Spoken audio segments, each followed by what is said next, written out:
Well, the Niners, with releasing half of their roster, I don't think there's that much pressure on Brock Purdy more than their head coach, Kyle Shanahan. And I believe that this is Kyle Shanahan's last stand with the 49ers if he doesn't want to get fired.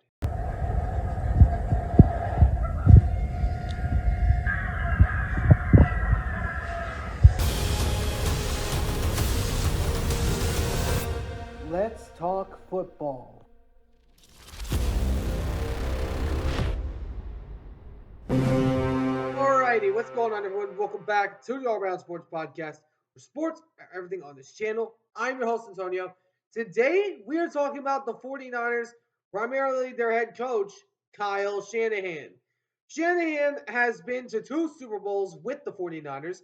Of course, we all know the Super Bowl that he went to a part of the Falcons. We all know what happened there. But Kyle Shanahan released recently was one of the main people, including with John Lynch, releasing 17 of some of their key players, including key guys like Travarius Ward, Dre Greenlaw, Taliu Funga, and a lot of other guys.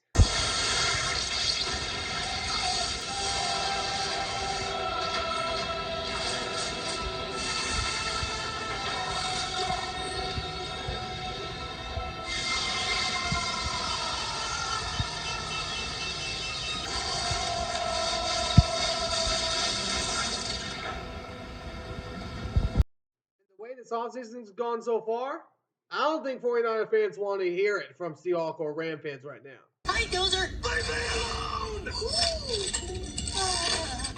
But the 49ers, the one man on the hot seat more than Brock Purdy is Kyle Shanahan because he is the play caller and the head coach of the team. So I'm going to talk about this more, why I believe this could be his last stand. But I hope you guys enjoyed this video. If you do, please be sure to do me a big favor and smash the like button down below. Subscribe if you haven't already. For now, let's talk about the Niners. Kyle Shanahan, this man as a head coach has had a total record of 78 and 80 and 68. Correction, 78 and 66, with 4 losses coming in the playoffs and 8 wins in the postseason. That's a little over 500. Both those sides are over 500. I get people are saying that they're trying to get younger, but who are you exactly going to replace those guys with? I'm sorry. I mean, Malik Mustafa was a great safety last year, a part of that rookie class. I have no doubt that he's going to thrive in his second year. We haven't seen Ricky Pearsall in a full year. I want to kind of see that man in a full season, see what that man can bring to the table. Also, along with Isaac Guerrero, that running back from Louisville, I believe he's got great potential. But of course, we know Christian McCaffrey is going to be running back number one. But I look at Shanahan, and I believe this is the last chance for him, last name. Because we look at the Niners, they have arguably the best team, had one of the best teams in the league, and they still got a good team. They still got a good team. Don't get me wrong on that. If I had to put them in an NFC rank, I would either seventh or eighth, in between the Seattle Seahawks area. Because right now they have more depth, but of course the 49ers could change that during the draft. I'm looking at a few of the signings they made. I mean, Jamarcus Robinson, who's a solid wide receiver. He's not great. He's a solid wide receiver. And then you also brought in Mac Jones, and then you brought in a whole lot of nobodies into that room. You brought a whole bunch of them, like tens of them. You brought in Luke Farrell, who is unknown. I don't know who that guy is, but from what I know, he spent some time with Jacksonville. But other than that, I don't know much about this guy. Dramatically overpaid him for an unknown receiver, for an unknown tight end. Also, I look at some other guys. I look at Sarah Neal. I mean, I'm not so certain on him. Luke Gifford. I'm not so sure on him. You release Kyle Juszczyk and then re-sign him. I mean that could cost you more money. I believe that it works that way. Correct me if I'm wrong on that.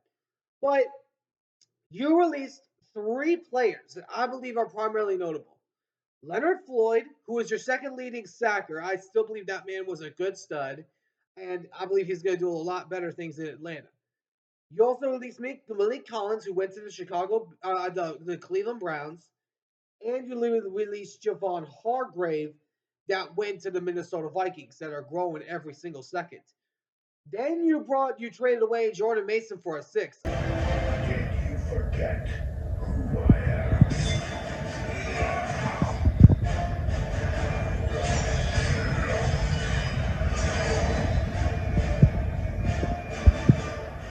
I personally believe that man was worth a second or third round pick, just from what we saw from him last year. Then you also traded away your best receiver on the squad that only had a down year because Christian McCaffrey and Brandon Ayuk were both hurt.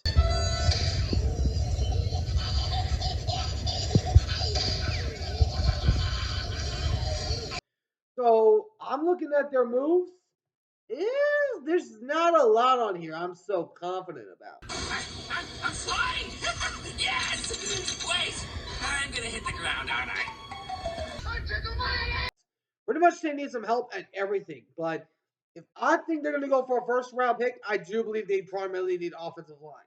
I believe that's what they need right now. Because if you let go of Aaron Banks, who is a solid backup behind Trent Williams, who is a solid rotational piece, I believe that they should have not let him go. And I believe that with their first pick, they're going to have to take an offensive lineman. It's either Amron Membu or Calvin Banks. One of those two.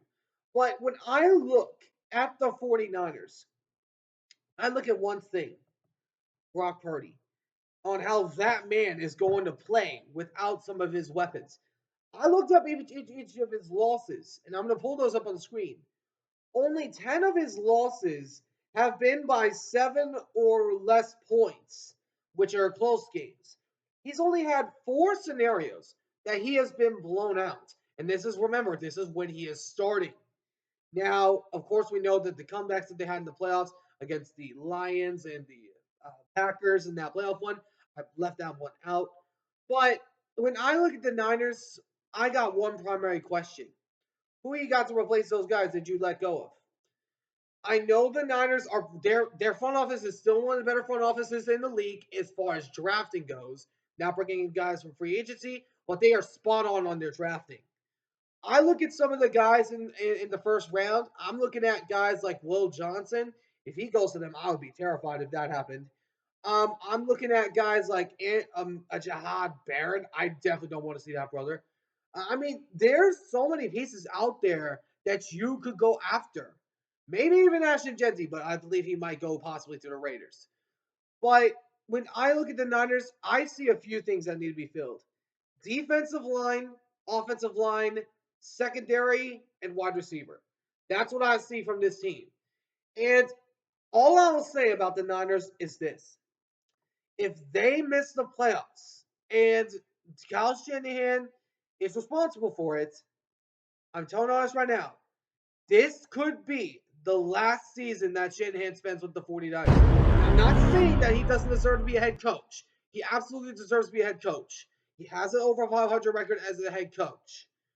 All that I'm saying is, if you diminish even more, you were 6-11 last year with all the injuries you had. If you diminish even farther than that and you don't have a single injury, then we're going to start to ask ourselves questions on if the 49ers culture is still good enough. We're going to question all of those variables that are going to be put in place. I'm looking at the Rams right now. They are the top dogs of the division, and y'all are clearly not afraid to face them, but they always beat you for some weird reason. I don't fear you. Then you will die braver than most.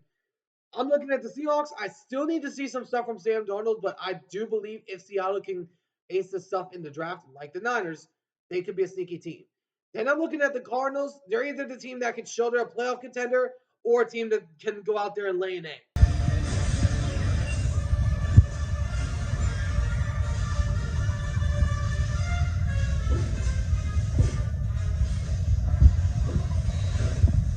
That is what I'm thinking from the division.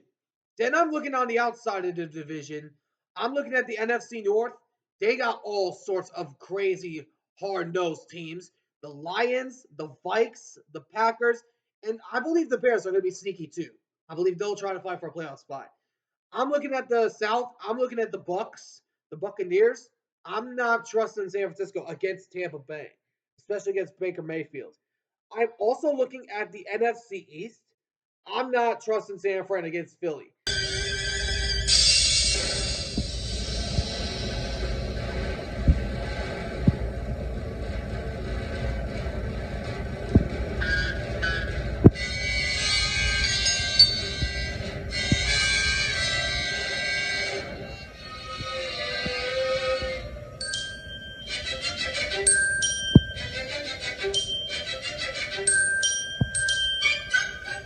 Especially not after what the Eagles did to the Chiefs in the Super Bowl.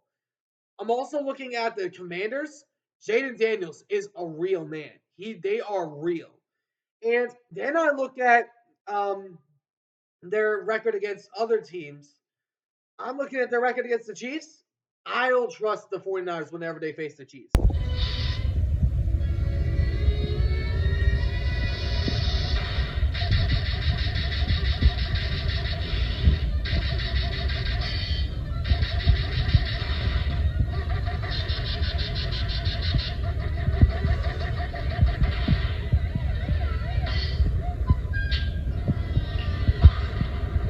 I don't trust them ever because they have not proven they can beat the Chiefs. But when I look at their team, I still believe there's some holes that need to be filled. But Brock Purdy, this is a good year to see if you are that guy. And if not, then Kyle Shanahan will get fired. Because Shanahan, he's got 3 Super Bowl appearances on him. If he gets to one more and fails again, you're gonna join the names of like Bud Grant, of like Marv Levy. I could go on that list, and that's a list you do not want to be on. I'm telling you that right now. But when I look at the Niners, they have to make a playoff appearance this year. And if you don't, then Kyle Shanahan and John Lynch are going to be fired from the San Francisco 49ers next year.